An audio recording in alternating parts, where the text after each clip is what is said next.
politics of fear and hate are wrong. We love you and politics of But America, and love are right. we are not going back. Hey everybody, welcome back to another episode of the Raised Red Living Blue podcast. I'm your host Jason Will, joined by Mandie with an IE. Mandie for Alabama. There we go, Mandie Ledkins. I didn't know if you wanted to use your full name. You know, I use it sometimes. I'm the Mandie Ledkins when I do use it. But I actually had somebody the other day tell me that for the first time, they said, my friend Mandie, and they were like, Mandie with an IE? And he was like, yes. And she goes, I hate it when she does that. And then he goes, why? But you remembered it. And she goes, oh, damn, I did. So whether you think it's cute or not, you remember it. I think it's cute, yeah. I've done it my whole life because I wanted to be the difference, not a Y. Yeah. Yeah. Well, I've been trying to get you on the show for many months. I know. It's like 6, it feels like. Yes, I stay really, really busy, and thank the Lord for that. But yeah, I'm excited to finally be here. Well, I first was introduced to you on the TikTok. On the TikTok, okay, yeah. It's like, hey y'all, it's Mandie.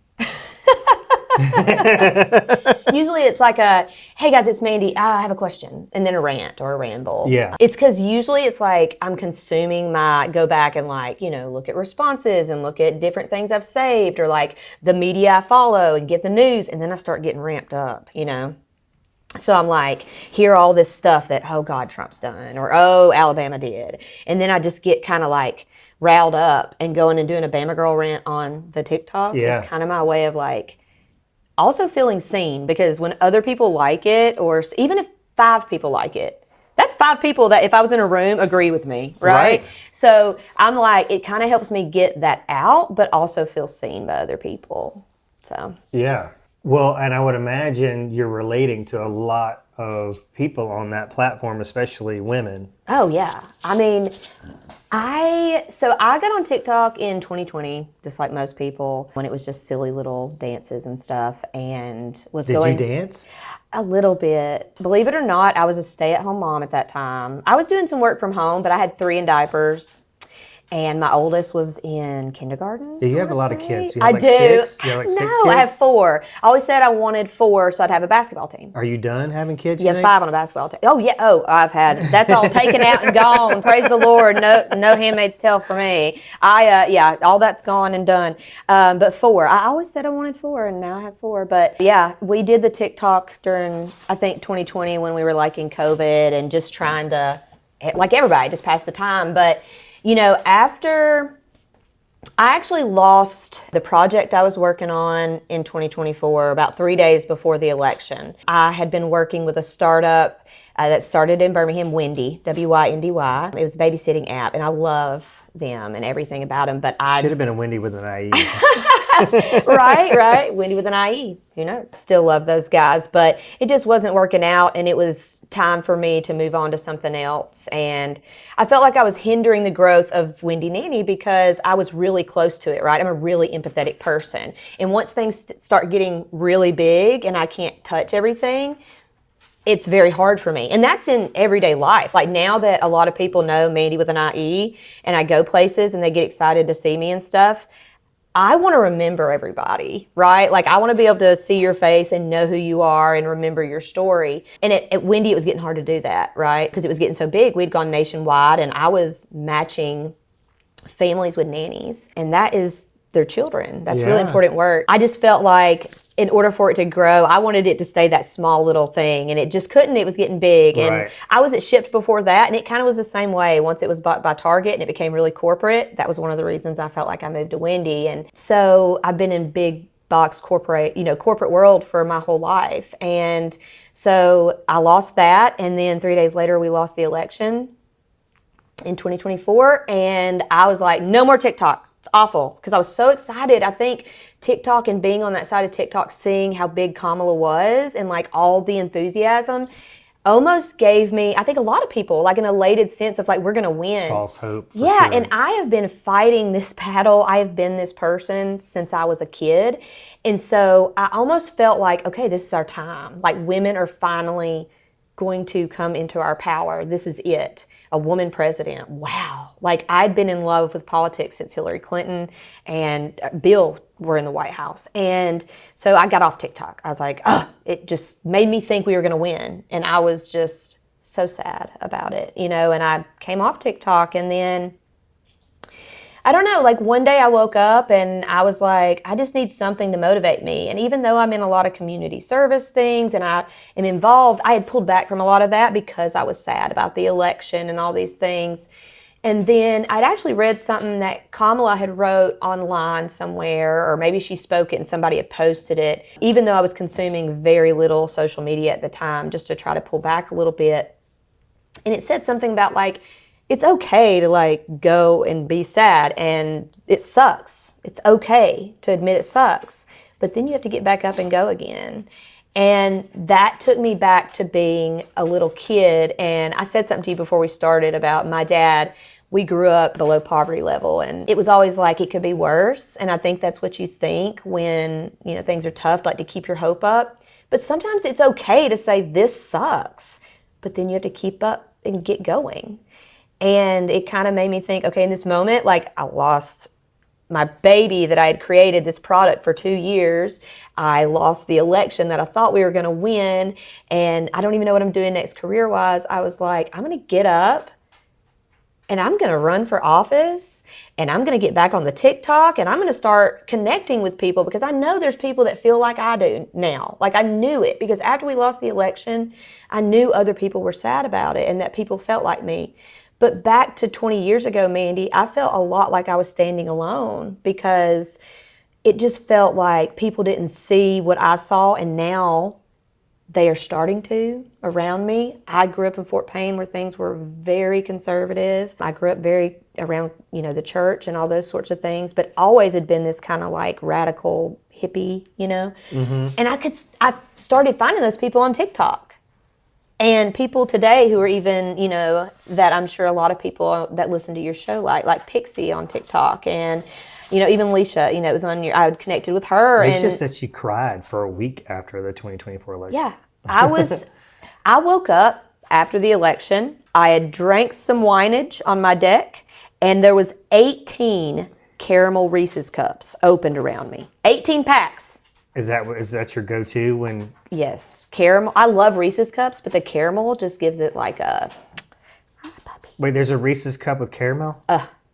Yes, and it is next level. Like you will not want to go back to just peanut butter again. But I ate 18 of them. I do not suggest that. But yeah, I was severely depressed, and when you're a really empathetic person, like you just feel things. But I've learned that if you don't feel those things and you just push them back, like they just build up, for a long time. And that can make you bitter and all these sorts of things that I've gone to therapy for 20 years to be able to, learn to deal with those emotions. But then again, get up and move forward after that. Well, I think we've kind of stumbled onto something that would give folks, I don't know, a way to cope with this. Yeah. And it reminds me, I was showing homes to a Mexican family and we were talking about what was going on. Mm.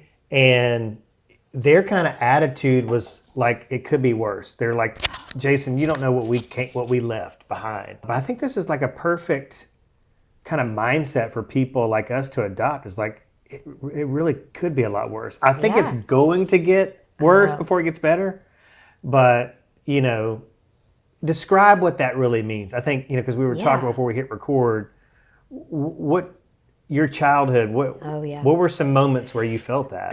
Or where your dad was like, could be worse? Oh, yeah. So we grew up in Fort Payne, like well below poverty level. My dad's a musician, artist, and he did a lot of stuff for the city growing up, in the Arts Council. And he just didn't make money that he needed. My mom was a stay-at-home mom, and it was just a struggle. And my dad is Vietnam vet, drafted.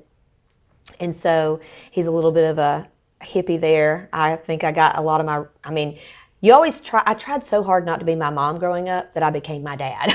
Yeah. I say, you always become one of your parents, I think. But it was just, there were a lot of things when you grow up without, you don't know the difference. And so like I would go to friends' houses and see that it was very different than what I was growing up in and that what we had. But I also went to church, and so I always felt like if I was, faithful and, was a good girl and did all these things, eventually my life would get better. But like I grew up without a washing machine. So I didn't have my first one until I moved to Auburn in college, and I was 20 years old. War Eagle. And so we would go a long time and like just not have clean clothes to wear because you had to go to the laundromat, you have to pay for that. And a lot of people will think, well, why didn't your parents just save up, to get that? But that's another thing, kind of like the poor tax. I'm sure, maybe people are familiar with. It's like you don't have the money to pay up front for something, so you just keep on, right? And we didn't live in a house that was conducive to have a washer and dryer. The electricity was really bad, things like that. We just didn't have a washer dryer. We didn't have clean clothes to wear. Eventually, I got to where I saw my mom would wash her clothes out in the sink and things like that. And so I would do that for my sister and I in the bathtub. And, I say these things, and my dad, he did the best he could, and obviously we all can do better. So I have a lot of grace for my parents now that I didn't. Now also looking and seeing that they were in poverty too, so they were having the issues too, not just us kids. But I mean, there would be things like the car would get repossessed, or we wouldn't have, I never got to go on any kind of like, obviously vacations or field trips really or anything like that unless it was with friends. And that's just what we were used to, is not getting. We never got book fare money, it's stuff like that. It was like we didn't go out to eat except for every once in a while on my parents' anniversary, we would go somewhere when I was little. But it was one of those things where if you did complain, it was like it can always be worse. Like, you have dirty clothes or whatever, well, you might not have any clothes. Or we don't have electricity right now, but at least it's not cold, And I think that when you're in survival mode, I learned to not complain. Up until even, I was very lucky. I got the GI Bill scholarship because my dad was a disabled veteran. Nice. So I was able to go to Auburn. And that's the only way I was able to go to college. Like I worked full time at McDonald's over 40 hours a week from the time I was 15 till I graduated. And I was in band full time too. So I was used to working and knowing that I had to work for things. But I never thought I was going to be able to go to college. But because of the GI Bill, I got to go. What'd you major in? Anthropology. Oh, wow. Yeah, I'm an anthropologist by degree, not like I ever got to work in the field essentially. But when I went to college even, I was a Medicaid kid. We had Medicaid my whole life. My parents never had health insurance until my dad found out he was diabetic and then got on the VA insurance. My mom didn't have insurance until she turned 65. So obviously, when I got off Medicaid, when I turned 18 and went to Auburn, I was waiting tables full-time at Red Lobster, and I didn't have health insurance. Obviously, I was a healthy 20-year-old kid at that time, and then I found out I had cervical cancer. At what age? 21. And I didn't have insurance, because I was Medicaid, and then I couldn't afford that. My parents obviously didn't have insurance because they couldn't afford that, living in poverty. And my dad only had it through the VA. And so I didn't even know at that time how shitty it was I didn't have insurance. I did not complain about the fact I didn't have insurance. But luckily, I'd gone to Planned Parenthood, and they had found the cancer, and they were able to refer me to a doctor. But it was hard to find a doctor, and it was still far out because I didn't have insurance. Then I had a pre-existing condition. And so until Obamacare and all that kind of stuff, I think a lot of people don't think of that. But, that's why I'm for Medicaid expansion. And that's one of those things where it's like, it could be worse. That's what I was thinking when I had cervical cancer as a 20-year-old. Well, 21. I was 21 by the time I had my surgery and things. But I didn't have time to think of like, it's not fair that the sorority girl next to me who has insurance and has the same issue could be taken care of like that with no problem. But what was that like as a younger girl? Like, I mean, did your friends notice like sometimes, or you wore the same stuff a lot of the times? It's hard to talk about things like this growing up because sometimes when you start to give little pieces, I used to feel like people thought I was complaining. And like my dad, people know my dad. in this state. And it's hard to talk about something that was without it feeling like you're talking bad about your parent or that person. For me, it felt that way. I've always been a very people pleaser. I want people, used to be, but I always wanted people to be taken care of, and I never wanted to feel like I was hurting anybody. So I felt like if I talked about how I felt not having growing up or those sorts of things, then it was talking bad about my parents, right? So it was very hard. But I will say it didn't really matter. Like, I was very close to the people next to me, and a lot of people in my community really helped take care of me. My grandmother won, but church, I mean, just so much more than I ever even knew and realized. But it's because I was this person that I am today. I was very go out. I never met a stranger. I had a lot of friends that across all over when I was little, but once I got to middle school, I think people started to notice oh, she might, not have this, or she might, you know what I mean? But I got really good at masking and blending in to try to, my dad always had this saying that you can be poor, but you don't have to look poor. And so I learned things like turning my underwear inside out or rinsing them out and wearing them again, And I do remember in 7th grade, we were in the locker room. It was like when you first started changing for gym. And one of my best friends really good friends, who also, she grew up in government housing and things. So I know that she may not have lived in some of the things I had to deal with, but she still was more aware of those things. But she said something along the lines of didn't you wear those underwear yesterday? But then she caught herself, I think, and realized oh, this might be a poor people thing or an embarrassing thing. Yeah. Which most kids wouldn't.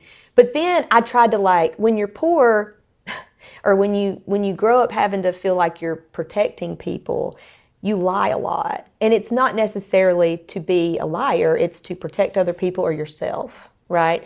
And so I started being oh, well, I have a 5-pack of these, trying to justify it because I'm a 13-year-old kid and embarrassed, right? But she was very cool about it, but other kids were, it was kind of But I think a lot of people knew kind of where I came from. So the kids that were more empathetic and loving, they were more kind about it. The kids that were not then began to not be my friends anymore.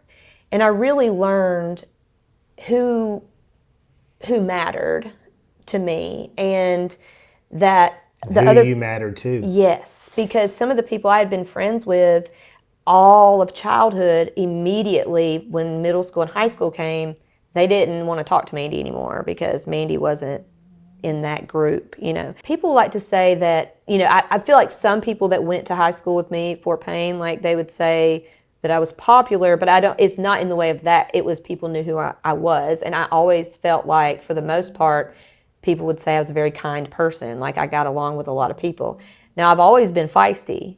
Don't be mean to somebody, right, that I love, or somebody else, even somebody I don't know. I would stand up for them and first to do that, and I feel like everybody would know that. But even the people who were mean to me, I was very Christian. I was in the Jesus freak era. I was very kind to people that other people wouldn't be kind to.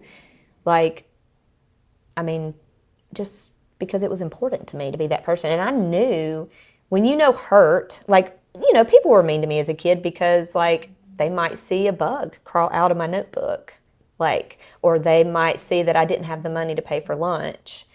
And, we did get free lunch most of my life, but I remember there was a couple years where we had, reduced lunch, and we had to pay, 40 cents. And I remember me and my sister would be counting out change on the bus, and, sometimes people would, hit our hand and, make our money fly and stuff. And just shit like that. So, I knew what it was like for people to be mean and hurt. And so I didn't want other people to feel, and I still to this day, that's why, I try so hard to be empathetic to just anybody. Because you never know, you may just think it's a joke and you're being a jerk and it's 10 cents, but to them, that's their lunch. Hey, fellow Blue Dots, don't forget you can find all of our episodes on Apple Podcasts, Spotify, and YouTube. Please hit that subscribe button, and we would love a review. Okay, now back to the episode. Are you still a faith-based person today? People ask me that, and I do. I wear WWJD bracelets, and I talk about stories from the Bible a lot because I started going to church as like a 5-year-old. My family in my home did not, but the people around me did. And my faith was very important to me because, again, I went through, me talking about these little stories here and there is just a fraction of the adversities that me as a person I've faced. And if it wasn't for my faith and church and things like that, I don't think I would have made it through. I don't. I would say that I am a humanist if anything would fit me best, and just meaning that, this life here is what matters and we need to take care of people. And if there's something beyond that, then I've done my job. I've taken care of people and loved people. And God tells us in the Bible that he looks at the condition of your heart. And there are people in the Bible that murdered people and did things, but it was the condition of their heart that made them good people. And then there were people who went to church and acted like they were good people and they didn't go to heaven, right? Because they were not good-hearted. It was just an act. And I've always been a very action-based person. I don't even like people to tell me sorry, really. Like, I don't care if you say sorry, just show me you're sorry. Say it. That's for you. That's not for me. Because, I'm not saying I've never messed up. Oh, I've hurt people, I'm sure. In some people's story, I might be the villain. I don't know, especially the last 10 years, because I've really gone through therapy. I go to therapy every week with my same gal. I call her my paid bestie. But, not because I'm necessarily in a moment of, people think you have to go to therapy and grow when you're in a trauma, in that sort of thing, in the valley. But you go in this time to keep you positive, and just kind of, I don't know, it seems to me that all of that has kept my faith what it is, being human-based, being community-based. So to ask me, I don't know that I have a title for what I am. I just believe in Jesus. I tell my children if they act like him, then they're going to be in the right direction, Now, their grandparents and stuff in their life are very Christian. They go to church, and when I'm there, I'll go to church with them. I'll go to church and different things, as long as it's respectful and based on love and kindness and Jesus' following, and things like that. And now they differ, they were worried that our kids didn't believe in hell. But, their dad and I both talked to him and said, wouldn't you want your kids to do good because it's just good to do instead of being scared? When you come home and you're like, I'm going to give you a spanking if you don't, obviously you're going to do it. It's like, I just feel like I try to teach my kids and other people and live in a way that would have been good for me as a child, because I was terrified of the scary part of religion and church and those sorts of things. So I just try to focus on the good of that. And I know if I do that, then I wouldn't even have to worry about that. What seems, so many people I've interviewed have their faith or their relationship with religion or Jesus or God or whatever, whomever, has been affected. Seems like the older they get, the more they recognize the hypocrisy, the double standards, the judgment, a lot of hypocrites in church. So I was curious in that regard, if you're like, especially now, because I feel like Christians, the majority of Christians are Christians in name only. Oh, yeah. They're It's really just by family association and what you're born into. Well, they're doing exactly what you said by, don't tell me you're sorry, show me. They're like, oh, I'm a Christian, but they don't understand that, like, love is a verb, things like that. Or repent means to apologize and to move away from that behavior. Yeah. You can't continuously do the same thing over and over to somebody and just say, I'm sorry, I'm sorry, I'm sorry, I'm sorry. I'm not going to believe you, right? You don't care if you keep doing it. Well, it's very similar to the thoughts and prayers. Thoughts and prayers is, I've always been actions. Faith without works is nothing. You can pray for me all day. God is probably telling you to get out and help me. Yeah. And you're just not listening. Because you can talk to people all day. They may not remember you. But people will always remember how you made them feel. Yeah. Always.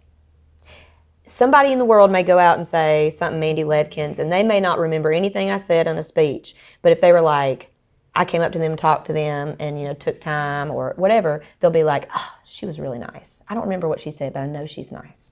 Or I know she was cool or whatever. That's what I want from people. I want what they feel from me to be the real part. And because I can say anything. People can say whatever they want. And that's what all that is acting. I want to know what it's like, and I'm sure a lot of people do too, and probably you do as well, what it would be like to have somebody like you serve in a political seat, especially in a red state like Alabama.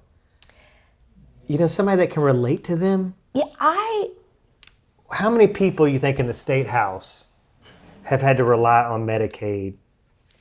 Nobody. Much less gone through cancer without health insurance. But this is the thing. Okay, so most of the people in our state vote against their best interest. And it's not us saying, I think a lot of people feel like that's saying like, we're telling them what's best for them. No. They don't see that.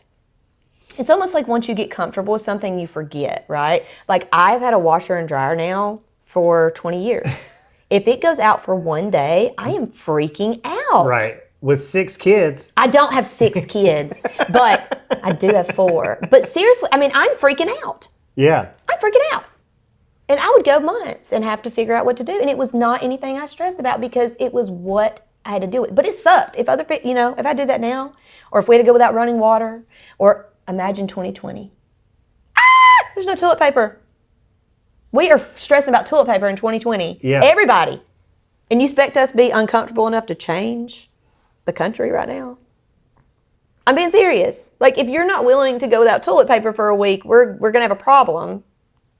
See what I'm saying? Yeah. Like, you need the people who can, if we get comfortable. So the people up in government now, what is it, like 5% come from the working class out of everybody that represents us? It's extremely low. It's extremely low because people also, as they make more money and they get there, they forget what it's like to struggle. I forget. That's what I'm saying, the washing machine thing. I forget what it's like to not have a washing machine and live in dirty clothes, even though I did it. So it's so important to ground yourself and go back to that. And everybody's voice has to be there because you'll get comfortable and you'll forget the uncomfortableness, like of how it was. Everybody has to be there to say, hey, what about these people who are going to do this? And you say, oh yeah, that is true. How are they going to do that? Because I've been there and I have literally crawled on my belly to middle class. And we're slowly losing it. I'm slowly losing it, even though I have a 4-year degree and 20 years corporate experience. When I came out of Auburn in 2009, I got a job making $45,000 a year as assistant manager of Kmart in 2009. I was interviewing for jobs in 2024, and they were trying to offer me like $45,000, $50,000. Like, the middle class is disappearing and people are wanting to hire people for nothing and they don't want to pay for experience. And so people need somebody that represents them there to say, what if it was like this? What if it could be better? Because they don't know any better. If you don't know better, you don't know that you deserve to have insurance. These people are like, oh, it's free insurance. We make the rules. We can decide. It's not free. Our politicians get government free insurance. They don't have to pay for their insurance. So they can't relate. They can't relate. They forget. But why do we, and even poor people, I'm just going to use that now because I grew up poor and I feel like I can talk about myself as that, and I'm almost there again. Seriously, just because of, y'all know, groceries are expensive. I got 13 kids. You said it. Yeah. But Donald Trump doesn't even know what groceries is, so he don't even know. That's another story. But these politicians, they have not lived it. They do not know. Katie Britt is worth millions of dollars. Her taking one paycheck cut is the equivalent of like her just not going to the movies that week. We need to teach people. It's almost like the, when the people went down to the Titanic and they were like, oh my God, they died and they spent all this money. Those people were so rich. So rich. It was the equivalent of me and you going to have Subway sandwiches together. That costs nothing. So wouldn't you, to go see the Titanic as a very rich person, say, Subway sandwiches? Here you go. Yeah. they don't get the percentages. They don't get the difference. And I think they were like, I had to work hard for everything I've got. You need to. I have too. Like I said, I started working full time when I was 15 years old at McDonald's. I never made over $186 at full time. I was making $5.05 an hour. I've worked hard. I've scrubbed toilets. I've done it all. I still think that I don't want my kids to have to do that just because I did. They're making it harder to where if we don't do something, we won't have a middle class. Well, I just want to talk about the realities of our representation right now. I mean, I feel like just on the state level, we don't really have a representative democracy. Or we've got some people that maybe had some similar memories of their childhood that you do, and they've increased their net worth and they've forgotten. Yeah. I feel like a lot of these folks, as soon as they reach like an upper class level, they just get indoctrinated and they start looking down their nose at the people they used to be. They do. But we have, for example, an attorney general who can watch the Alabama solution and not see a problem. We have a governor that can watch the Alabama solution. Like I just imagine, like if you were attorney general or if you were the governor and that documentary aired to the globe, we wouldn't be at the point we're at. Yeah. If I was in this position. You would be fired up. Like, what in the hell is going on with our prison systems? We got to reform this. I'm fired up about what's happening here. Like even in my own neighborhood, seeing things, and that is the person I am. And I think a lot of that is we have gotten away from empathy with people. What and it's pulled up by the bootstraps. Do you understand the war on empathy? I mean, Jesus, if somebody said, use one word to describe Jesus, empathy would probably be at the top of the list for a lot of people. I don't understand what's going on right now. Yeah. For some reason, being strong and being a bully and being all this kind of stuff is seen as masculine for some reason. And that's what we seem to be going towards. And anything soft and kind and emotional is weak. When in reality, it's really the opposite, right? Like if you're able to put aside your anger and talk to somebody and communicate and care and feel what another person feels, that's really powerful. So much more powerful than just what we see. And I genuinely don't know how people can look at those kind of documentaries in our government. Katie Britt, I don't know how she is a mother. Like I look at men sometimes and I think, well, sorry. It's hard for us to relate. Right. And I do think men are very capable of growing and doing those sorts of things, but I think of people like Katie Britt and other moms, and that alone, like thinking of it as my child and how much my child, I grew this person inside of me and I'm trying to protect them and give them the world. That's somebody else's baby. It's so hard. I don't see, and I've always been a very empathetic person, but it's hard for me to, the only thing I can think of is that they feel like they're taking care of their family in a way, that they're getting some sort of award for it on the other side, that it's okay to treat people like this, or that they've been conditioned to think, and I think in a lot of churches you hear this, not the kind of church I would have gone to by any means, or would even go to now, but you hear them talk about, immigrants and people like that, like there's some sort of plague.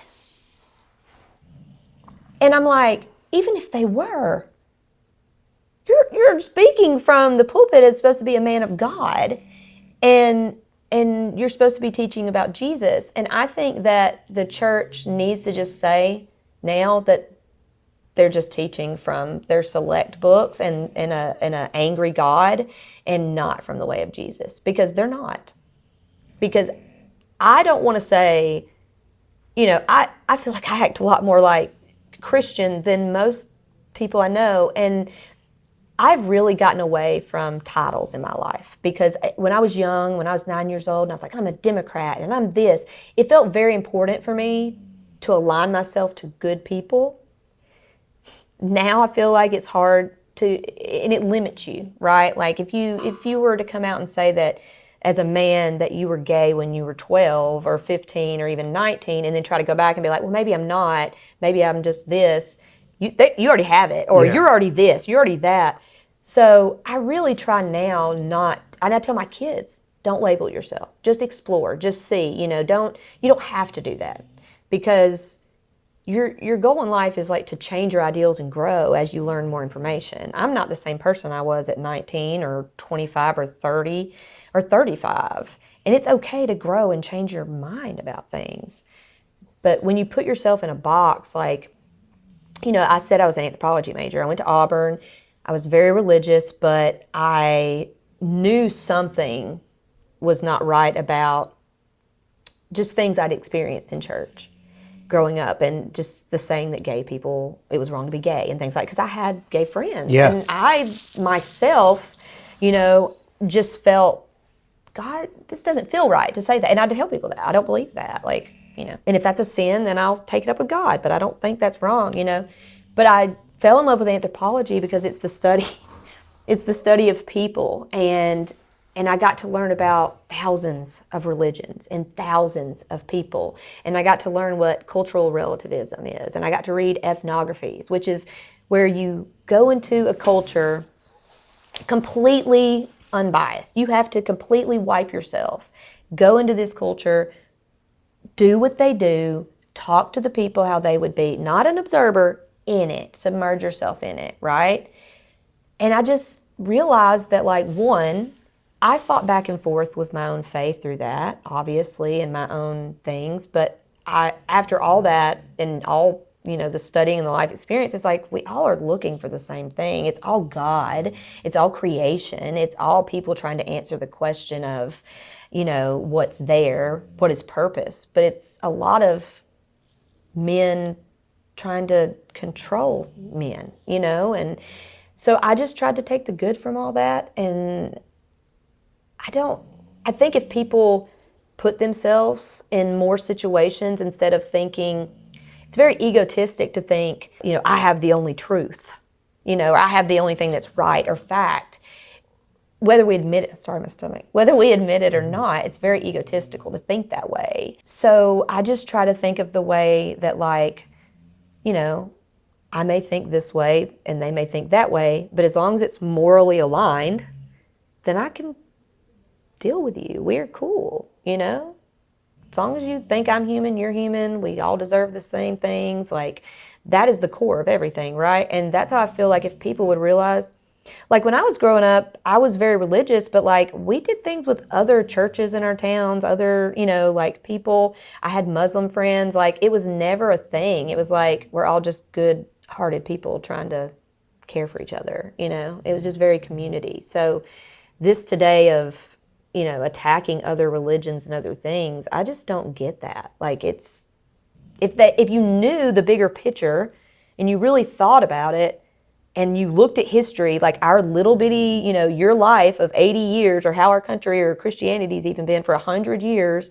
and the great aspect of time is so little. Like, that, think about that, to think that everything in that, like, that's just, it starts to make you think, like, how small your perspective really is. And to me, that kind of humbles you and says, okay, well, let's hear what they have to say, as long as we're cool with the core, we're cool. That's why I'll go to any kind of church or any kind of faith, as long as it's good-centered.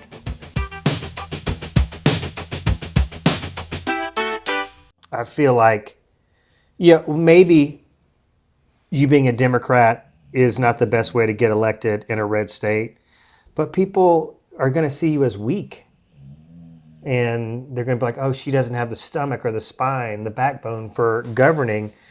But God, we need empathy. We need people that have been exposed to different things. You can be empathetic and still be strong. I mean, my motto is be mean, don't take no shit. And I will stand up to people, and people do not talk to me ugly. I've been in customer service and customer success for 20 years and been very good at it because people come in very angry and they leave very happy when they talk to me. Ask any of my bosses. I'm very good at talking people down. I'm very good at, because I'm empathetic, seeing why they're angry, understanding hurt people, seeing the bigger picture, very hyper aware, can read everybody that's in the room. I think that they might see it as weakness. People think that, like being soft and kind. But I think it's important to have both, but you don't have to be a bully or talk down to people. For me, and I think most people, to see you could have both, I think it would make you good at working across the aisle, like on bipartisan things. I have supporters that I have walked through, that I have protested with, and also walked through while they're protesting an event I'm going to. I'm telling you, I have supporters from Republicans all the way to, the farthest left and the farthest right. And a lot of that is because I try to be very authentically myself. And I feel like it's a lot easier to respect somebody. That's why people respect Donald Trump, right? Because he said those things and he's just being his authentic self. Yeah. Like whether you agree with him or not, at least that's me. Good point. That is me. Like, I'm going to be respectful, and I am seen as a very vulnerable, open person. But I know when to let things out and when not to. I have survived literally so much in my life that I shouldn't even be alive today. Statistically, I feel like. So I just feel like if there's anybody to bet on, it's going to be the girl who's literally fought a lot of battles to get where she is today, didn't complain about them because didn't know that they were worth being complained over. That's the people that we're taking care of. And we also, can I throw this in to say that when I represent people, there is no reason to have shame. And that is one reason why people connect to me so well all the way across the platform. And that is because when I get with you, I speak to you, I see you. And I don't believe in shame. Shame is the hardest thing to let go of. The people who are on food stamps, the people who are on Medicaid, I had a friend tell me the other day that because of poverty being so bad right now, because of everything going up, his kids qualified for Medicaid, and he was embarrassed. That's bullshit. You know why he's embarrassed? Because people say and act like it's some problem. That's our employers' problems. They're not paying us enough money that we can afford to live. And that pisses me off that there's shame, because I was that kid and I had a lot of shame. That is how I finally came to my person as Mandie with an IE, as my authentic self, because I don't have shame. Even for the things I did that hurt people or whatever, we can talk about it. Like, I've grown from those things. And I mean, even like my ex-husband and I are best friends. Like, I just don't believe in treating people crappy just to treat people crappy, or like to fight for no reason. Like, even when I bought my house, they're like, I don't think I've ever seen two divorced people like so nice. He like let me have his bank account to see that he pays you. Like, but that's just how I deal with things. I can walk away from things that aren't good for me and those sorts of things. I'm not saying that. I'm not going to deal with shit though, but I feel like there's so much shame in getting help or being seen that if people would let go of the shame of what government assistance is and stop treating as that. This lady emailed me and said, I went with a friend to the WIC office. WIC is the Women, Infant, and Children's program that pregnant moms or moms with kids up to 5 years old, they can get vouchers for like milk and formula, and they help with those sorts of things. Doesn't just have to be single mom, any parents, And so she sent me the email and said she went with her friend, and they're both white, just to preference this because it does matter in the story. It does. It does. They both go, and they're white, and she says that there was a room full of, her words, I'll say brown people, and they all got milk for their babies, but my friend did not. And she was complaining about the program, saying that we shouldn't have it. Let's back up. Her and her friend, white friend, went to the office, which means what? You applied. Had you been approved, you would use it. May would have been embarrassed to tell people about it. I don't know, because I know a lot of people that are on food stamps, SNAP, have EBT cards that would never tell anybody they are. And that's because there's such shame with it. And that's because the politicians and the things like this, they tell you that if you get this help, that's bad. No, what's bad is they're not paying us enough money. Why don't they see that? They're paying themselves enough money in government to not need it, right? Why is it bad that you need that? It's not. And we've got to let go of the shame of that. Getting help is not shameful. Donald Trump, all the richest people in the world, whether they admit it or not, don't say a little $1 million loan. I'll never see $1 million in my life. Somehow or another, whether you had parents that bought you a car and paid for you an education, I still owe $30,000 on mine, even though I got scholarship, continued education. But you know what I mean? Whatever it is, you had a good family that loved you and didn't emotionally abuse you. Anything.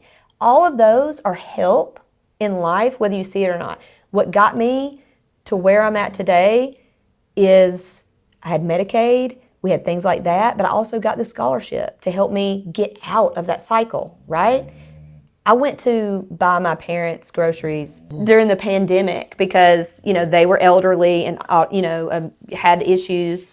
And I went, and it was one time my mom was like, I want to go, I want to get out of the house. And so she's, we have a budget and we're going through, and she says she needs light bulbs.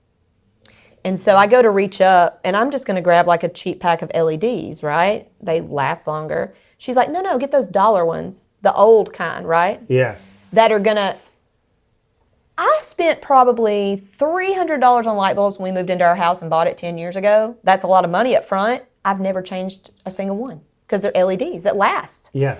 She's buying $1 4-packs of light bulbs because they're cheap and that's what she can afford. But in 3 more months, she's going to have to buy another one. Mm-hmm. That adds up. That is how people get stuck in these cycles, and they need some boost just to help them get to the next. Whether that's Mamdami and they're saying free childcare, well, why not? It's our taxes. It's a social construct. We made it up. Let's decide what it goes to. What helps people? Well, if we give them childcare, then that helps the kid learn, that helps the kid get out there and you become more developed, and it helps the parents not spend $30,000 a year on childcare. Well, and there's a lot of research behind something like proven childcare. There is a serious ROI. Yeah. I mean, they have shown that this is not money you're throwing down the drain. This is an investment in parents because they're going to be more productive. Now, I think it was Alabama Jeff, but Alabama Jeff was saying, like, when people are stressed out, when people are concerned about where their next meal is going to come from, where they're going to be able to lay their head down at night, are they going to go home to somebody that's going to beat the shit out of them? Yeah. They're not productive. And they can't think about anybody else. Yeah. That's why we're in this. Okay. I used to go to the grocery store, and see people with full carts, at least for like buying a week. I mean, we used to could go and buy for like a month or at least 2-3 weeks. Yeah. Now you go to the grocery store, you see people they look sad and they have little baskets. You know why? They're having to live 2 to 3 days at a time to buy. We're doing that. We're buying just a few days at a time, and then we go buy another few days because you can't afford to go buy. Because if you waste, or Yeah, you can't afford to waste. And so people who can't even buy a full grocery basket for themselves, they're going to get really pissed that somebody else is getting SNAP benefits that they're not, and thinking they're getting something they're not. I have to struggle and have to eat hamburger helper. Why don't they? Because they don't qualify. But if they qualified, they would take it. Like that, right? Oh, hell yeah. Exactly like with the WIC. If that girl had gotten it, she would love the WIC program. May not have said it out loud. It's the shame with it. It's the people who are not paying us high enough wages. I'm sorry. But if we're having to put people on SNAP because they can't afford hamburger meat, and then the CEO is getting a 6th yacht, like why can't they as a collective, Alabamians, see that that's not okay? And that's not what we should strive to be, because most of us, all of us for the most part, are never going to be there. Yeah. And I'm telling you what it is. I'll tell you what it is right now. It's the genius of the Republican Party machine. I know. And their messaging. And it's been going on since the 60s and 70s. But we've got to get that shame away from people, and we've got to get back. invested in our communities and in our people. And I just think that if people were full and could take a vacation every now and then, or even just have a Sunday off to spend with their family and be able to afford to go to a movie theater. I can't go to the movies for over $100 and something because I have 13 kids, remember? Yeah. So it's like, I love how I went from 6 to 13 real fast. it's going to be 17 soon. And I don't know where it came from. I'm just saying, if people can do those basic things, they can care about somebody who's hungry and say, oh, I can give $1. Hey, fellow Blue Dots, we would love for you to connect with us on social media. We're on Instagram and TikTok at Raised Red Living Blue. Okay, back to the episode. This is all very relatable. I'm just going to take a pause here to plug Scott Galloway's new book, Notes on Being a Man. Even though you're a woman and you're coming from a female perspective, you're hitting a lot of his talking points. One of which I feel like we've gotten away from. I feel like was gaining some traction, and that is that vulnerability is the true leadership. That's a sign of a true leader. I have a lot of masculine and feminine energy, if you believe in those sorts of things. And what I mean by that is, my dad really raised me, like, I do not take well to a man telling me what to do at all. Like, I'm shocked. Ask my daddy. Like, I'm serious. Like, that's why. And I mean, teachers, I had teachers in middle school and high school, especially middle school, because I was kind of learning my voice. That's when I really became real loud, Mandie. In middle school. In middle school, 7th grade, yeah. You know, kicked me out of their classrooms because it was just like, I've had enough of you saying these things. I just don't do well to that. But I think that's the masculine energy in me, because most men typically don't take well to another man telling them what to do, I would think, right? But then you see people who are like, listen to every single thing Donald Trump says. So maybe that's a feminine energy. I don't know. I thought that was the masculine energy in me. What do you think about that? I don't know. I'm just digging it. I think this is exactly, I think you're exactly what we need. I think people like me are exactly what we need, that have lived it, done it. You know, okay, so I said I worked for Kmart right out of college. I had long blonde hair. Now I'm starting to look more my age, but I always looked a lot younger than I was. So I probably looked like an 18-year-old kid. They called me Barbie. But I got to go to the HQ, which is right outside of Chicago, Sears HQ, and do a program up there and be in meetings like with the CEO. And kind of has like store representation, but also like manager training they do there. And got to do so much cool stuff. But they would be in these big meetings, and a lot of these people at corporate, think of it like government, right? A lot of those people at corporate had never been in a store. They'd never worked in a Kmart or a Sears. They came out of college and went and worked in the buyer's unit or whatever, right? Yeah. Management, or, in design, or sorts of things like that. And they would have these ideas and just be like, oh, well, we'll do this, blah, blah, blah, blah. And I would just be like, excuse me, who's going to do that? And they would be like, well, the cashier. And I'd be like, well, the cashier's doing this. And they'd be like, well, while she's doing this, she can do that. And I'd be like, well, the cash register doesn't move like that. And they'd be like, oh. They didn't think about it because they had never been in a store. And it was so important for me as a store manager to have that perspective to them so they could make decisions effective instead of sending orders. How many times, people will tell you they work in a restaurant or a store or corporation, they get orders sent down and they're like, who made this? Who thought of this? Right? They don't know. And that's the same thing in our government. That's what made me realize I was like 22 then, 22-year-old kid working in corporate America. At that moment, at Sears HQ, in those big meetings, I related it to government in that moment because I've always been into politics. I never thought I'd run for office. I thought a poor girl from Alabama in office is like a joke, like who would have ever thought that?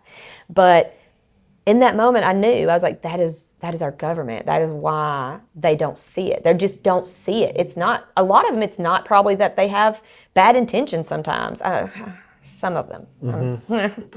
But it's a lot of them though, and I think that's how it's gotten so far removed, how they don't think of the people because they don't know. They've not been in these poor communities. They've not ever had to go to food assistant lines. They've not ever had to even, go to the driver's license place like we, it's just different things that we have to do that they never have to do. So it's important that we have people like you and me who have worked in the community, who have worked at management and retail jobs, who, in office, because that perspective is not going to be brought in when making our laws if they're not there to speak about it, right? And it's not only have they not experienced it in their lives, I think it's also that they don't know anybody who has. Exactly. They're far removed. They keep moving them. It's okay. One thing I hear a lot is, I've said I'm a Democrat since I was 9 years old. Like I said, it was very important to me to have this title. These days, yes, I am running as the Democratic candidate for State Senate District 14. But, and I said I relate to all across the spectrum, it's not about that title to me anymore, per se, because even a lot of our Democrats in office, I am not happy with.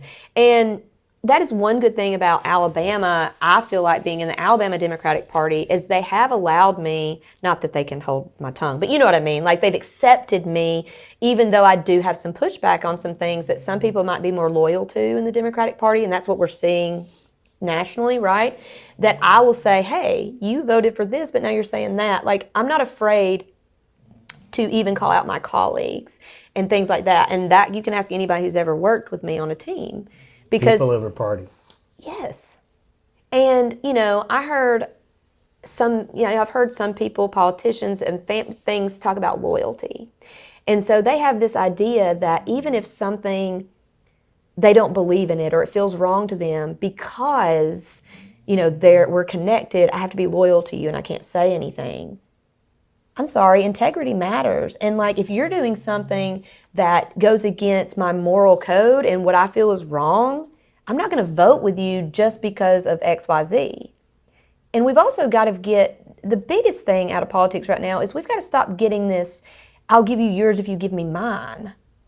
Like, I get there's compromise, but it's gotten to the point now where it's like, what do you see? You see, even now with Republicans, they'll go in and want to vote on something and then they get bullied in and, they get, basically, they're getting blackmailed for their vote and they feel like they don't have a choice, So there's so many things, but I'm a loyal person, but I also have integrity. And if I see something is not right, I'm going to step out and say it. And I think I told you earlier, I've walked through people that I adore and I've protested with, like to go to like the Kamala event, and they're not a fan of Kamala's, and I will come back and if they ask me, well, why are you able to do that? And also, and I'll say that, like, I believe I can learn from all leaders too. Like I'm going to the Republican debate or something they're having in Hoover, which they say it's open to the public. We can talk about that later, but yeah.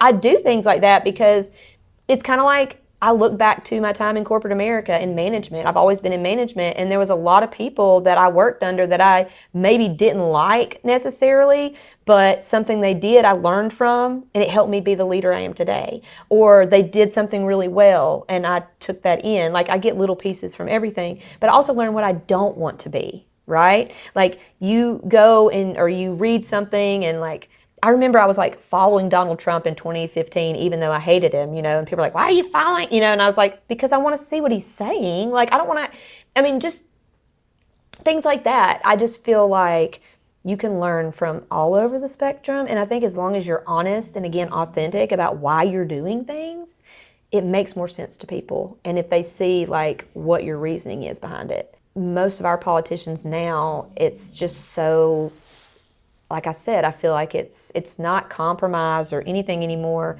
And if it is, they can't even be seen hanging out together. Right.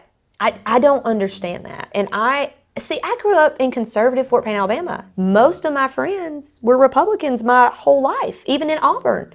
Like, I was in the Auburn Democrats, and it was like, wee, little bitty. But everybody I was around were conservatives. And I was able to be with them just fine, And I have the exact same thoughts, morals, person. Now I'm a little bit more, I used to be more palatable, I would say.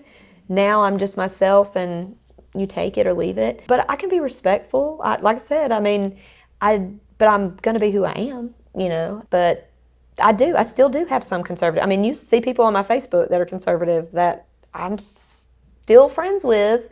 And again, now I won't accept disrespect and, those sorts of things. But, hey, I'll talk to you if you're willing to talk and have a conversation, not just one-sided yell at me. I've learned who I can talk to and who's worth the time and who really just doesn't want to have a conversation.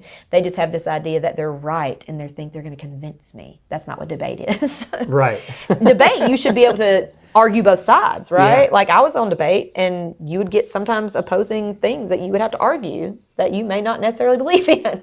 So I just think that a lot of times people take debate as just trying to convince somebody that their way is right. And you really are just trying to convince somebody why you're seeing it that way, where your perspective comes from. We all have lived experiences that affect who we are and why we believe in certain things, you know. I tell people sometimes that they would probably consider me more of an independent if you listen to some of my things, because I obviously lived life a certain way. So I have, you know, ideas that might be different than any political established party, but I agree that Democrats, you know, a lot of people think that, you know, maybe we should create a third party or like, you know, because what's going on. And I think the Democratic Party, there's still good there worth saving.